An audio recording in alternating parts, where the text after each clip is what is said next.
Episode 3 of Mobile Suit Gundam Requiem of Vengeance gives us the biggest break from the carnage so far, as it takes most of the time to slow down and start to explore what makes our characters tick, and why they are where they are right now.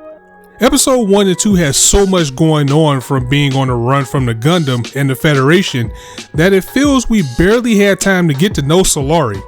In most cases, episode 2 is the world building and development episode, but in this one, it feels like they wanted to do it in episode 3, so we got a little bit of backstory and a little bit of time to start to care about Solari and what's going on with her, and why as a main character we should feel like she's the one that we should be rooting for. I mean, naturally, because it is a series about Zeon, she's the main character, so she should be the person we're rooting for.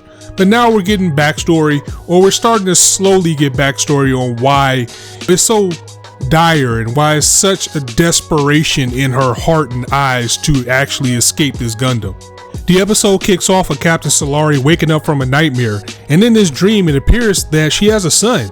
As she tries to grasp at that child calling for mommy in a war-torn environment, we are then met with the appearance of our current nightmare in real life, the image of the EX Gundam grasping back at her. We're slowly learning the significance of the stopwatch that Solari carries on her neck as well, and it looks like it was on the carriage of her child at one point. Anyway, she wakes up to LaShawn letting her know that they've made it back to their base, which has also been destroyed. But it should at least offer them some salvation from the Terminator Gundam that's chasing them, or at least that's what they thought. I mean, they've just been on the run from this thing ever since the early minutes of the first episode. While searching for survivors, they find a lone female Zeon soldier clinging to life as she fires upon Solari out of fear and desperation. As they tend to her wounds, she reveals that the base was attacked by an enemy mobile suit that is being called the White Demon. The team make their way to another base further down the road, as that has also been destroyed, and this base of troops is being led by a major named Major Ronet, and even though he's relieved to see more Zeonic troops, he immediately states that they cannot house them there as they are barely managing with what they have. In a very jerkish way, he basically tells Solari to leave the wounded and go. My faction, my troops that have been here, we survived because we've been hiding and we want to keep it that way. So the more people we take in, the more attention we're going to bring to ourselves. Thank you, I'm glad you survived, congratulations, but yeah, y'all gotta bounce. So the team gathers up and they begin to make their way out. However, they are stopped by another character that we meet by the name of Captain Zydos, who shares a past with Solari. He points out the stopwatch that Solari is wearing as well, as she says it belongs to him, who I would assume at that point was her husband. And it is. It's revealed that it was her husband, a man by the name of Dalton, who was also a musician just like her. She also says that her son is with family and waiting for her to return. So that ups the stakes for survival to me as a viewer even more, as now that we're going through this journey with Aria, she has a kid to get home to, and she's already suffered the loss of a partner. Now she's also lost her unit, and now we know that she has a reason to fight besides survival. She has like a whole child at home that she needs to get back to. It's things like this is what make Gundam what it is and what makes Gundam so good, because yeah, there's big robots and there's fighting and there's war, but the inner workings of what make Gundam what it is the characters and the relationships that the characters have with each other and the people that they are involved with.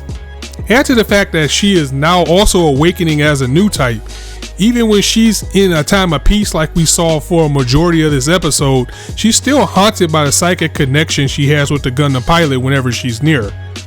She was able to sense and see that the suit is also still on the move, and it just destroyed a base nearby. In fact, it's so close that she's in a panic because that base wasn't too far from where they were, so she's trying to gather everybody up and come up with a plan so they can get out of this. Zydos does offer them shelter because that's what real brothers and sisters in arms do. Unlike that jackass Major, you know, they all stick together. After all, they are all in the same fight for independence on Earth. The Major was not pleased with the actions that take place though. Solari's plan was to utilize Zydos' mechanical experience and his team to rebuild a Zaku.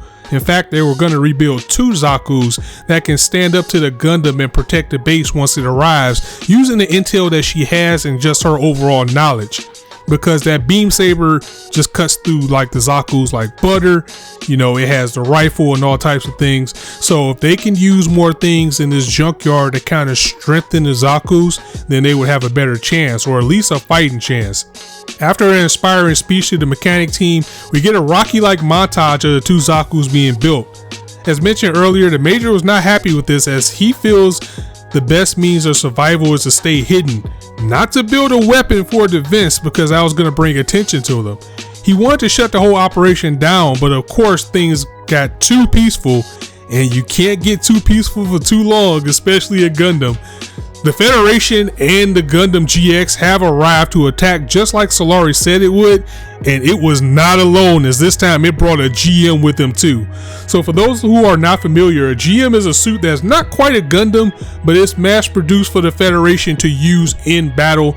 Just like how the Zeon has Zaku's, the Federation has the GMs, but they have a GM and a Gundam. So next time, 2 Zaku's, a Gundam, and a GM. Who will survive? We'll find out in episode 4. But overall, episode 3 was a much needed breather, as it provided a little bit of hope for the Zeon crew. We also are starting to peel back the layers of Solari's past, but of course things didn't get too slow, as it looks like we're going to be right back in the thick of things with a battle at the top of the episode, unless it's going to go to a flashback or something. So that was episode 3 in a nutshell. Guys, let me know what you thought of this episode in the comments below, and I'm going to go ahead and get up out of here. As I always say, you guys can be anywhere on YouTube right now, but you chose to listen to me. I really appreciate that, so thanks for stopping by. Be on the lookout, because I am going to try to get the rest of these videos out as soon as I can, because we are going to cover this entire series, and I'll catch you guys next time. So until then, it's your boy Scott signing out. See you soon.